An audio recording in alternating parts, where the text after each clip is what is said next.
Line Arabian dates. இப்போ அது line லயனா டே. இது தரும் ஆரோக்கியம் இயற்கையானது. லயனா பிரீமியம் டேட்ஸ். குக்கர் விசில மறந்து உணவு வீணாகி போச்சா? இனி அந்த கவலையே வேண்டாம். வழங்குகிறோம் உலகின் முதல் விசில் கவுண்டர் குக்கர், புதிய அல்ட்ரா குரோனோ. அல்ட்ரா என்றால் ஆரோக்கியம். மகாராஷ்டிராவில் ரசாயனம் கலந்த செயற்கை பால் தயாரிக்கப்படுவதாக புகார்கள் வந்தது.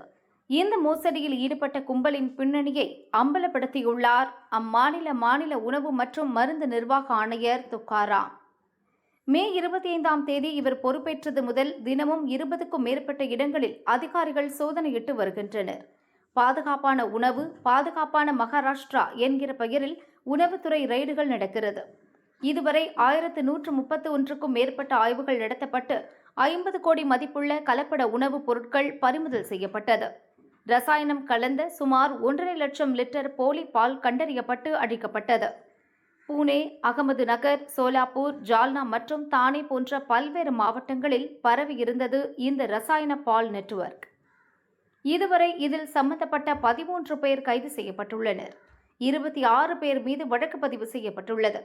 விசாரணையில் உண்மையான பாலுக்கு இணையாக உற்பத்தி மையங்கள் அமைத்து போலி பால் உருவாக்கியது கண்டுபிடிக்கப்பட்டுள்ளது.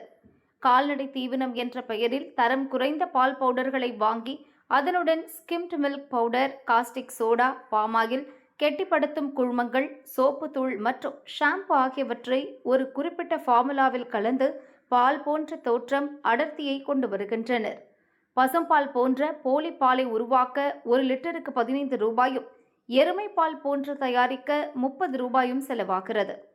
சந்தையில் நிஜ பால் லிட்டர் 40 முதல் 50 ரூபாய் வரை விற்கப்படுவதால் அதனுடன் இந்த போலி பாலை 10% என்ற விகிதத்தில் கலந்து அதிக லாபம் ஈட்டி வந்துள்ளனர்.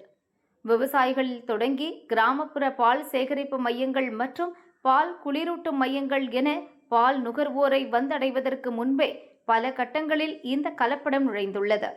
இந்த ரசாயன பாலை தொடர்ந்து உட்கொண்டால் உடலில் கடுமையான பாதிப்புகளை ஏற்படுத்தும் என நிபுணர்கள் எச்சரிக்கின்றனர்.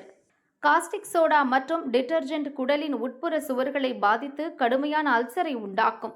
ஷாம்பு மற்றும் ரசாயனங்கள் நீண்ட காலம் உடலில் சேருவதால் கல்லீரல் மற்றும் சிறுநீரகங்கள் கடுமையாக பாதிக்கப்படும். குழந்தைகள், கர்ப்பிணிகள், முதியோர்கள் மற்றும் நீண்ட கால நோயாளிகளுக்கு இது உயிருக்கே ஆபத்தாக மாறும். பால் கலப்படத்தை முழுவதும் ஒழிக்க அதன் மூலத்தை கண்டறியும் தொழில்நுட்பம் மட்டுமே ஒரே வழி என துக்காராம் முண்டே கூறுகிறார். இதன்படி ஒரு குறிப்பிட்ட கிராமத்தில் எத்தனை பால் பண்ணையாளர்கள் உள்ளனர் என கணக்கெடுக்கப்படும். அவர்களிடம் உள்ள மாடுகளின் எண்ணிக்கை மற்றும் அவற்றின் சராசரி பால் உற்பத்தி திறன் ஆகியவை தரவுதளத்தில் பதிவு செய்யப்படும். ஒரு கிராமத்தில் வழக்கமான அளவை விட திடீரென கூடுதல் பால் சேகரிக்கப்பட்டால் அங்கு கலப்படம் நடக்கிறது என்பதை டிஜிட்டல் கண்காணிப்பு மூலம் உடனடியாக கண்டுபிடிக்க முடியும். தேசிய டிஜிட்டல் கால்நடை இயக்கத்தின் கீழ் மாடுகளுக்கு காதுகளில் டிஜிட்டல் டேக் பொருத்தி அதை பால் சேகரிப்பு பதிவுகளுடன் இணைக்கலாம்.